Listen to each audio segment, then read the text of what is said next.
হয় যখন পৃথিবীর সবচেয়ে বড় প্রাণী নীল তিমি মারা যায়?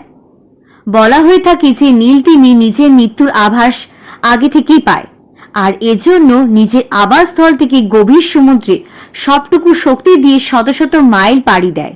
জীবনের শেষ যাত্রা হিসেবে একটা পর্যায়ে এই নীল তিমি সাগরের গভীরে ডুব দেয় এবং মারা যায়।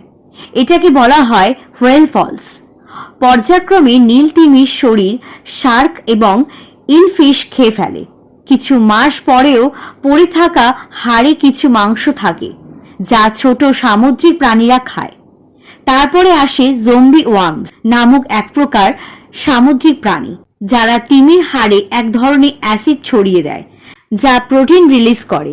এই প্রোটিনগুলো আবার সিম্বায়োটিক ব্যাকটেরিয়া খায়। এরপর তিমির হাড়গুলো যখন মাটিতে মিশে যায় তখন সেগুলি নানা সামুদ্রিক গাছ জন্মায়। এই পুরো বিষয়টি প্রসেস হতে সময় নেয় 100 বছর।